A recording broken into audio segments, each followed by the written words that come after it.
Hi, this is Michael Paul, New Orleans Scottish Rite College.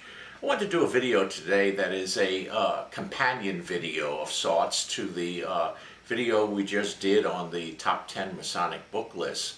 But before I started, I wanted to explain a little bit about this.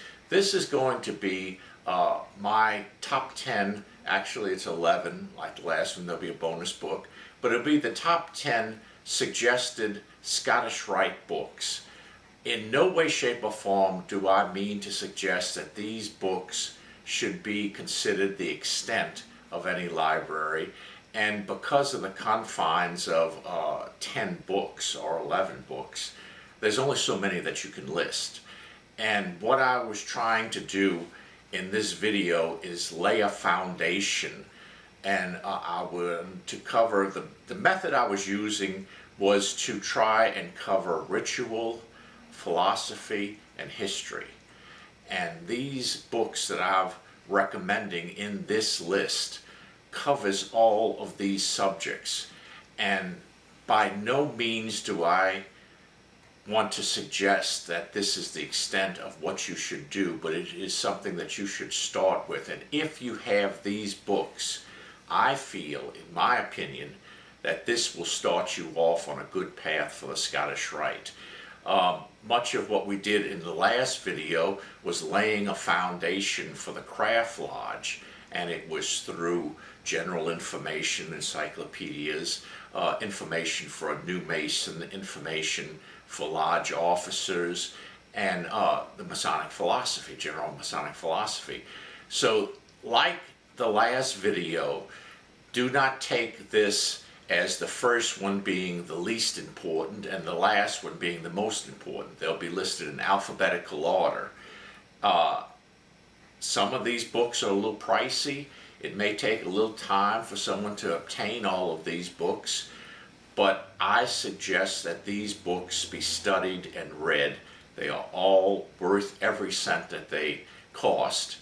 And with that, I hope you take a look at these and think a little bit about the Scottish Rite as you're viewing these. In many southern jurisdiction valleys, a copy of A Bridge to Light by Rex Hutchins is given to all new 32nds. This book actually replaced Clausen's commentaries on Morals and Dogma by former Sovereign Grand Commander Henry Clausen, which in itself replaced Albert Pike's classic Morals and Dogma. If you did not receive a copy of A Bridge to Light when you joined your valley, do yourself a favor and buy a copy. It is an excellent guide to the Southern jurisdiction degrees and can explain degrees you witnessed as well as any degrees that your valley may not have worked. You can get a copy of this paperback work at the Southern Jurisdictions bookstore by visiting the link in the video description.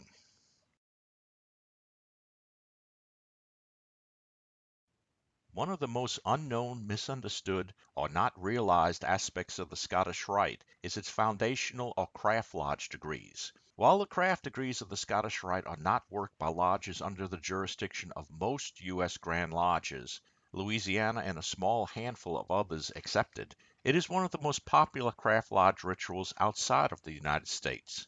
I believe that if we do not understand the nature and philosophy of the Scottish Rite foundational degrees, we are missing a very large and important part of the total offering of the Scottish Rite itself.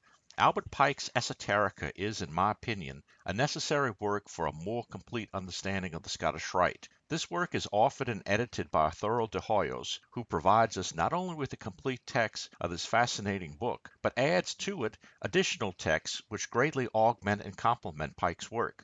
I highly recommend this book for any student of the Scottish Rite. This hardback book is available from the link provided in the video description.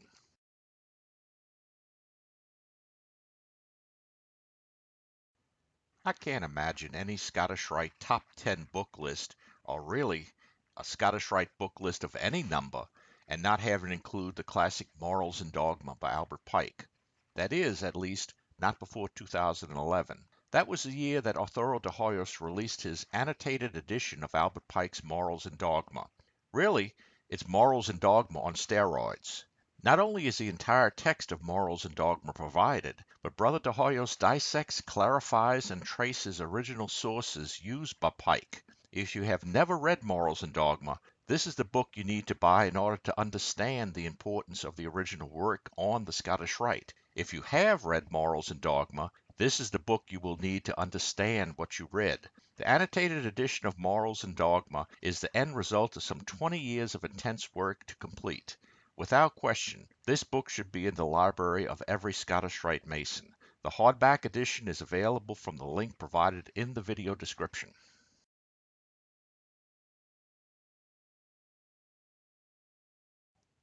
The Book of the Ancient and Accepted Scottish Rite is a classic Scottish Rite monitor from the time of Albert Pike. Written by Charles T. McClellan, this book of instruction covers the degrees of the Scottish Rite, as well as various ceremonies such as the Lodge of Sorrow, ceremony of baptism in the Scottish Rite, not to be confused with a religious baptism, installation of offices, the Grand Constitutions of 1786, forms of the Scottish Rite, a Masonic glossary, and much more.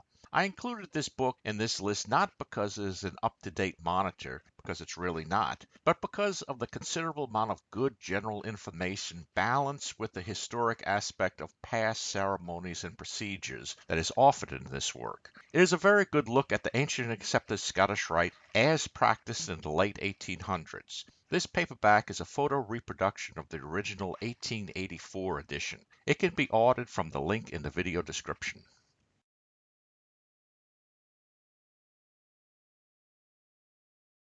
The 33-degree system known as the Ancient and Accepted Scottish Rite was created in Charleston, South Carolina in 1801. There is no known evidence of it existing anywhere at an earlier date, but this is only true when we speak of the organization. The ritual used in this system is a very different matter.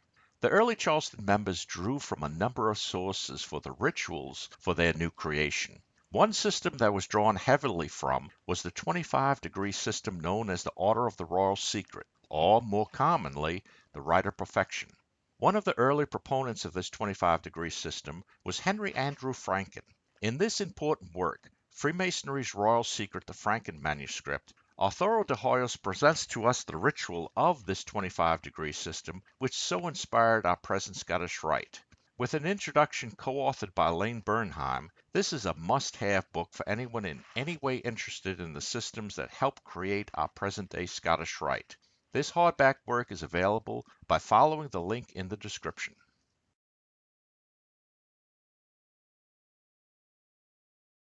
For those who view the Scottish Rite as only a club, you may question why this particular book was selected for this list. As with so many of Pike's writings, it's not a light read. Even so, Albert Pike's Readings 32nd provide valuable and profound guidance for all of those who have received the 32nd degree. What is clearly pointed out in this work is that the 32nd degree is not just a degree. It is a lifelong responsibility. It is a way of life. It is a philosophy that is as deep as you are willing to take it. Scottish Rite Masons, regardless of jurisdiction, should take the time to read and study this important work. This paperback work is available by following the link in the video description.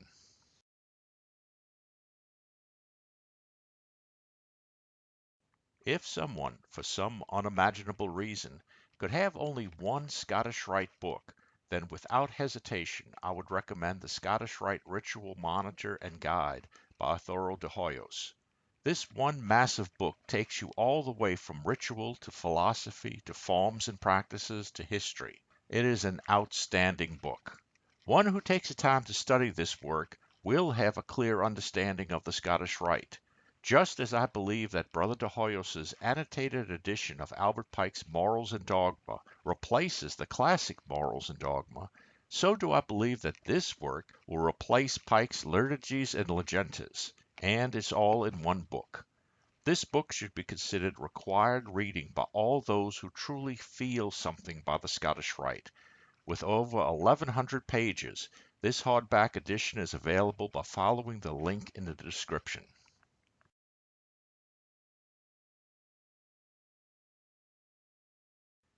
Dr. Robert B. Folger, 1803 to 1892, was a renowned but controversial Masonic historian and ritualist.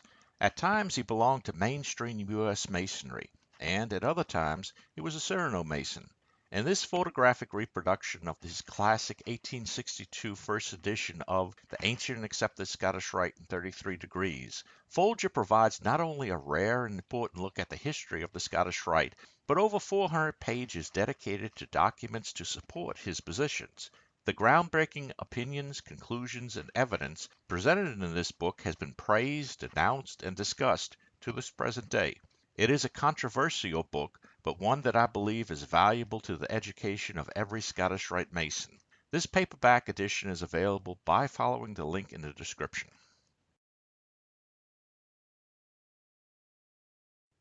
Like the Franken manuscript, the Bonsignor rituals are a collection of pre-ancient accepted Scottish Rite rituals found in a university library in New Orleans. These handwritten French-language rituals provide insight into the very early days of the Scottish Rite and very possibly early Louisiana Masonry. The name of the rituals derive from the apparent editor or transcriber, Jean Bonsignor, who attached his signature throughout the ritual book. Dated from around the same time as the Franken manuscript, this work displays the variances the system had from place to place.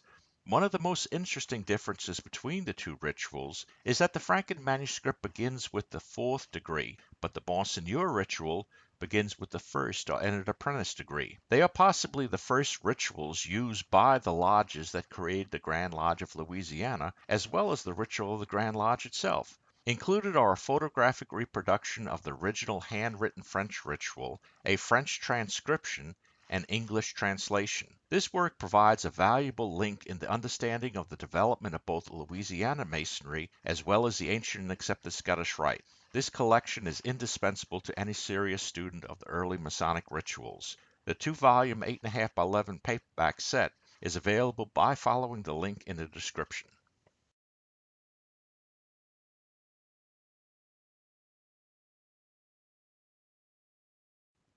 Few Masonic documents have been debated, praised, maligned, studied, and misunderstood more than the collection known as the Grand Constitutions of 1786. This is a photographic reproduction of Albert Pike's 1859 edition of the Constitutions of 1762 and the Grand Constitutions of 1786. The Grand Constitutions were the laws under which the early Scottish Rite operated, and the authority it claimed authorized the new 33-degree system. This controversial work provides insight into the workings of the early Supreme Council during and before the time of Pike. The foreword provides a logical examination of all claims concerning the 1786 Grand Constitutions. This paperback edition is an important work for any student of the Scottish Rite and is available by following the link in the video description.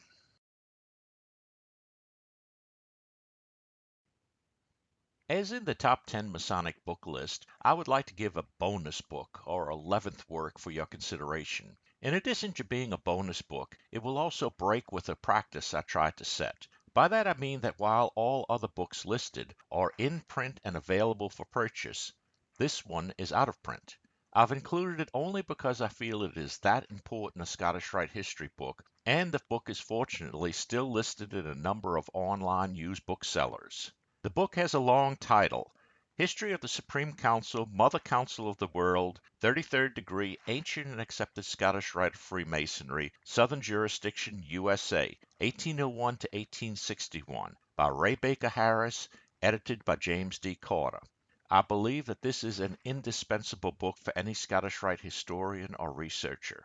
What I find so very valuable about this book is the great many photographic reproductions of documents, diplomas, charters, and other very valuable records from the very early days of the Scottish Rite.